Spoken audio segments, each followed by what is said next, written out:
गणपति राखो मेरी लाज, पूरन करना सबके काज। जी हाँ, इसी मंगल कामना के साथ वो उत्सव आ रहा है जिसका पूरे गणपति के जो भक्तजन हैं साल भर इंतजार करते हैं। एक ऐसा दिन जब बप्पा हमारे घर आते हैं, सुख करता विघ्नहर्ता गणपति जी घर आते हैं और ये शुभ अवसर होता है गणेश चतुर्थी। ये वो दिन जब बप्पा को चाहने वाले उन्हें बहुत ही प्रेम पूर्वक पूरे गाजे बाजे के साथ अपने घर लेकर आते हैं। हम बात कर रहे हैं गणेश चतुर्थी की, जो भगवान गणेश का जन्म दिवस भी है। और ये गणेश चतुर्थी 27 अगस्त 2025 को बुधवार के दिन मनाई जाने वाली है। और बुधवार का दिन इस उत्सव को और भी खास बनाता है, क्योंकि बुद्धि के देवता गणपति को जो बुधवार है बहुत प्रिय है और कहा जाता है कि उन्हीं का दिन है। बेहद शुभ दिन। इस दिन भगवान गणपति जी को घर लाएंगे, उसकी मूर्ति स्थापना होगी, उत्सव होंगे और सारा दिन और रात जो कहते हैं होगी चहल पहल, और गणपति सारे कष्ट विघ्न काट के फिर जाएंगे अपने धाम। लेकिन अभी हम जाने की बात नहीं करेंगे, क्योंकि उत्सव आने को समर्पित है।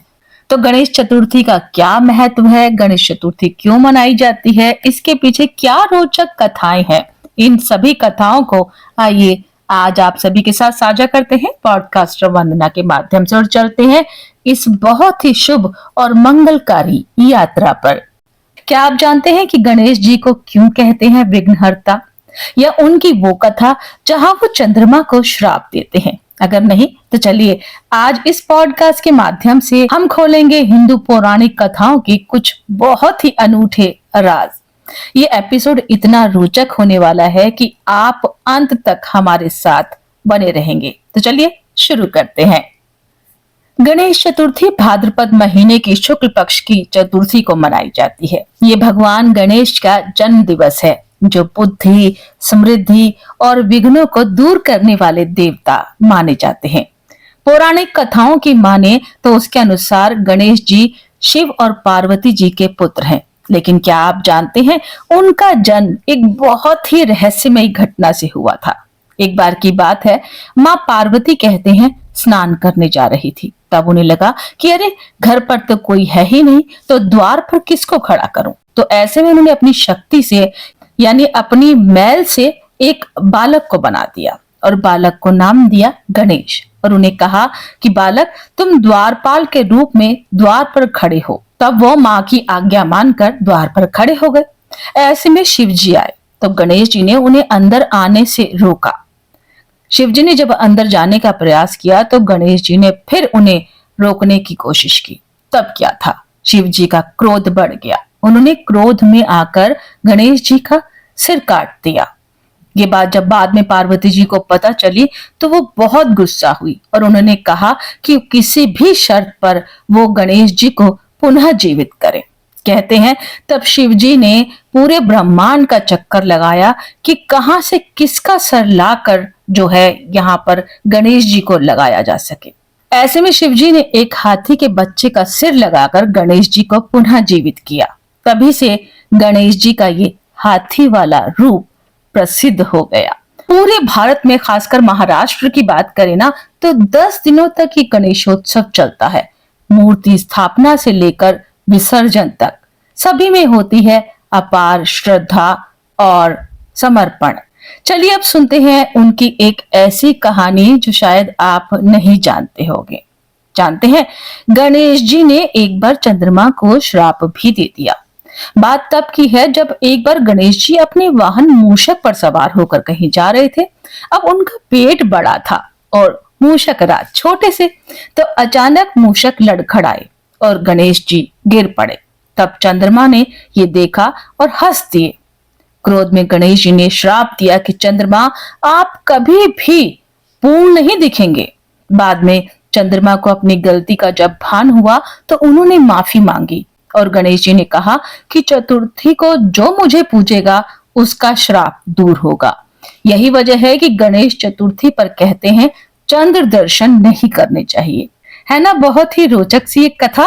कहते हैं गणेश जी की बुद्धिमता के आगे सभी हैरान और परेशान थे, यानी कि गणेश जी की बुद्धिमता के सभी कायल थे। क्या आप जानते हैं महाभारत की रचना में भी गणेश जी का हाथ था। एक बार वेद व्यास जी ने महाभारत लिखवाने के लिए गणेश जी को चुना। तब गणेश जी ने शर्त रखी कि व्यास जी, मैं बिना रुके आप जो बोलेंगे वो लिखूंगा, लेकिन आपको कहीं भी रुकना नहीं है। और गणेश जी ने लिखना शुरू कर दिया, लेकिन अचानक गणेश जी की कलम टूट गई। तब उन्होंने क्या किया, उन्होंने अपना एक दांत तोड़कर कलम बना ली। यहीं से उन्हें एक दंत भी कहा जाता है। ये कथा हमें ये भी सिखाती है कि समर्पण और बुद्धि से कोई भी काम असंभव नहीं है। आइए एक और कथा को जानते हैं, गणेश जी और कुबेर के घमंड से जुड़ी हुई। धन के देवता कुबेर जी ने एक बार भोज का आयोजन किया, सभी देवताओं को बुलाया। शिव जी ने भी गणेश जी को भेज दिया। गणेश जी ने इतना खाया कि पूरा भोज ही खत्म हो गया और फिर भी उनकी भूख नहीं मिटी। यहाँ कुबेर जी घबरा गए।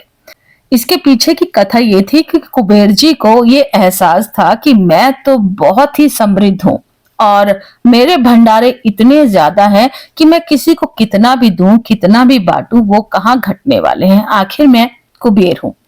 इसी घमंड को तोड़ने के लिए कहते हैं कि भगवान गणेश जी ने इतना खाया कि पूरा भोज खत्म हो गया और कुबेर जी भी कुछ नहीं कर पाए। ऐसे में कुबेर जी घबरा गए। तब शिव जी ने कहा कि कुबेर जी, कोई बात नहीं, अपना घमंड छोड़ो और सादगी से इनसे निवेदन करो। और फिर क्या था, इस बात का तुरंत ही निवारण हो गया। इससे ये सीख भी मिलती है कि सच्ची भक्ति में दिखावा नहीं, भावना का होना बहुत जरूरी है। अब बात करते हैं कि 2025 में हम गणेश चतुर्थी कैसे मनाएं। भाई सबसे पहले तो घर में गणेश जी की मूर्ति लाएं और मूर्ति भी ऐसी हो जो वातावरण के अनुरूप हो, यानी कि पर्यावरण फ्रेंडली हो। ऐसी मूर्ति की लाने की कोशिश करें। और खासकर कहा जाता है मिट्टी की मूर्ति को लाना बहुत शुभ माना जाता है। और अगर हो सके आप अपने हाथ से भी गणपति जी की मूर्ति, मिट्टी की प्रतिमा स्वयं तैयार कर सकते हैं। ये सबसे उचित रहेगा। पूजा मुहूर्त की बात करें तो प्रातः 11 बजे से लेकर दोपहर 1:30 बजे तक जो है पूजा का उचित मुहूर्त है। पूजा में मोदक जरूर चढ़ाएं, क्योंकि कहते हैं कि गणपति जी को मोदक यानी कि लड्डू बहुत पसंद है। गणेश जी को पूरे गाजे बाजे के साथ अपने घर लेकर आए, फिर उनका बहुत ही खूबसूरत, जितना भी यथासंभव हो सके, एक सुंदर सा स्थान तैयार करें। और हाँ, किसी से भी होड़ ना करें, क्योंकि गणपति जी केवल आपकी भावना, आपकी श्रद्धा और आपका विश्वास देखते हैं। क्योंकि कई बार ये भी देखा गया है कि आपसी होड़ में ना वो भक्ति गायब हो जाती है और प्रतियोगिता उसका रूप ले लेती है। यानी कि किसके गणपति सबसे बड़े होंगे, किसका पंडाल सबसे भव्य होगा, किसका प्रसाद सबसे ज्यादा अच्छा होगा। इन सब से इतर भक्ति की भावना कहीं खो सी जाती है। तो गणपति जी को भक्ति और श्रद्धा से कहते हैं कि अगर आप पुष्प भी अर्पित करेंगे और अपने हाथ से बनाया हुआ एक साधारण सा मोदक या लड्डू भी चढ़ाएंगे, उससे वो विशेष प्रसन्न हो जाते हैं। गणपति जी की कथा सुनाएं, पूजा आरती करें, घर में माहौल ऐसा रखें कि बस कहें कि जैसे घर में इतने विशेष मेहमान आए हुए हैं, जिससे हमारे घर में उत्सुकता है और बहुत ही खुशी का माहौल है। गणपति बप्पा मोरया, सारा दिन ये जो है धूम आपके घर में मचती रहे। बच्चों के साथ भी आप इन 10 दिनों के उत्सव को बहुत ही उमंग के साथ मना सकते हैं। बच्चों को भी इस कार्यक्रम में अपने साथ जोड़ें, उन्हें कहें कि चलिए खूबसूरत सी गणेश जी की ड्राइंग बनाइए या फिर एक अच्छा सा मोदक बनाइए और फिर इसे गणपति जी को चढ़ाइए और उनका आशीर्वाद प्राप्त कीजिए। गणेश चतुर्थी सिर्फ त्योहार न समझें, ये जीवन का सबक है।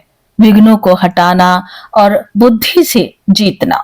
गणपति से जुड़ी हुई पौराणिक रहस्य और कहानियां कहते चलेंगे ना तो मित्र ये पॉडकास्ट बहुत ज्यादा लंबा हो जाएगा। लेकिन हाँ, गणपति जी को आप किस रूप में मानते हैं हमें जरूर बताइएगा। सभी के गणपति जी के अलग अलग रूप और स्वरूप उनके जहन में आते हैं। आपको कौन सा रूप पसंद है हमें जरूर बताइएगा। और एक बार फिर से गणपति महोत्सव की आपको अग्रिम बधाइयां देते हैं और यही दुआ करते हैं कि इको फ्रेंडली आप इस त्योहार को मनाइए। प्रकृति में भी भगवान है, तो प्रकृति के विरुद्ध ना जाएं।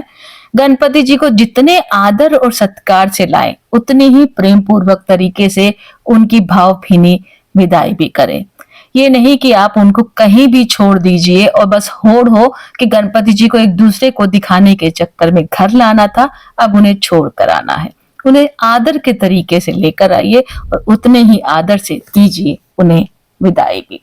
तो चलिए आज के पॉडकास्ट में बस इतना ही। गणपति बप्पा मोरया, मंगल मूर्ति मोरया।